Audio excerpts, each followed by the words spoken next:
அனைவருக்கும் வணக்கம். சற்றம் கிடைத்த முக்கிய அறிவிப்பின்படி தமிழகத்தில் நாளை நாட்கள் ஜூலை மாதம் 13ஆம் தேதி எந்த மாவட்டங்களில் மழை பெய்யக்கூடும், என்ன முக்கியமான அறிவிப்புகள், தமிழகத்தில் மீண்டும் தென்மேற்கு பருவமழை காரணமாக இயல்பை விட எந்த அளவுக்கு மழை பெய்யக்கூடும், இளமை பருவம் பிரீஃபாக பார்க்கலாம். மறக்காம ஸ்கிப் பண்ணாம பாருங்க.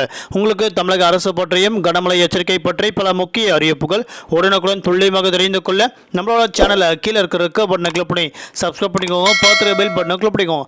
இந்த வீடியோ உங்களுக்கு பிடிச்சிருந்தா லைக் பண்ணுங்க. இப்போ வாங்க வீடியோக்குள் போகலாம்.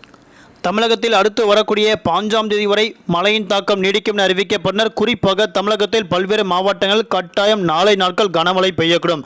அதன்படி வடக்கு ஆந்திரா கடலோர பகுதி, தென்மேற்கு வங்கடல் மற்றும் அதனையொட்டிய மத்திய மேற்கு வங்கடல் பகுதியில் மேல் நிலவும் வளிமண்டல மேலடுக்கு சுழற்சியின் காரணமாக தமிழ்நாடு, புதுவை, காரைக்கால் பகுதியில் ஆங்காங்கே கனமழை கொட்டித்துள்ளது.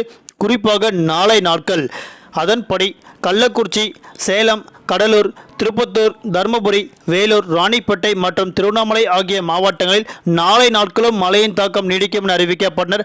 அதன்படி அடுத்த சில மணி நேரத்தில் தமிழகத்தில் குறிப்பிட்ட மாவட்டங்களுக்கு மட்டும் கனமழை பெய்யக்கூடும் அறிவிக்கப்பட்டனர்.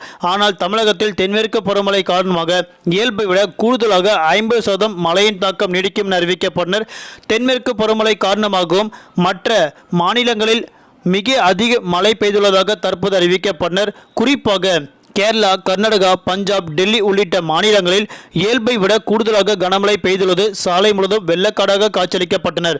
அதன்படி தமிழகம் மட்டுமே இல்லாமல் பல்வேறு மாநிலங்களில் வரக்கூடிய ஜூலை மாதம் 13ஆம் தேதி வரை பள்ளிகள் மற்றும் கல்லூரிகள் குறிப்பிட்ட மாநிலங்களுக்கு மட்டும் விடுமுறை விடப்படும் என அம்மாநில அரசு அறிவிக்கப்பட்டது. அதேபோன்று தலைநகர் சென்னை மற்றும் புறநகர் பகுதியில் அடுத்த 24 மணி நேரத்திற்கு வானம் பொதுவாக மேகமூட்டத்துடன் காணப்படும். நகரின் ஒரு சில பகுதிகள் லேசான மழையும் அவ்வப்போது இடியக்கூடிய கனமழை பெய்யக்கூடும். அதிகபட்ச வெப்பநிலை 36 முதல் குறைந்தபட்ச வெப்பநிலை 27 டிகிரி செல்சியஸ் வரை இருக்கக்கூடும். தற்போது சென்னை வானிலை ஆய்வு முக்கிய அறிவிப்பு கொடுக்கப்பட்டனர். நாளை நாட்கள் மீனவர்களுக்கான எச்சரிக்கை. வட தமிழக கடலோர பகுதி மற்றும் அதனையொட்டிய மத்திய மேற்கு வங்கடல், இலங்கை கடலோர பகுதி, தென்மேற்கு வங்கடல் மற்றும் தென்கிழக்கு மத்திய வங்கடல் பகுதியில் சூறாவளி காற்று மணிக்கு 55 கிலோமீட்டர் வேகத்தில் வீசிக்கொண்டால் நாளை நாட்கள் மீனவர்கள் கடலுக்கு மீன்பிடிக்க செல்ல வேண்டாம் என அறிவிக்கப்பட்டனர். குறிப்பாக வரக்கூடிய ஜூலை மாதம் 16ஆம் தேதி வரை குறிப்பிட்ட பகுதிகளுக்கு மட்டும் மீனவர்கள் கடலுக்கு மீன்பிடிக்க செல்ல வேண்டாம் என தற்போது முக்கிய எச்சரிக்கை ஒன்று கொடுக்கப்பட்டனர். நன்றி, வணக்கம்.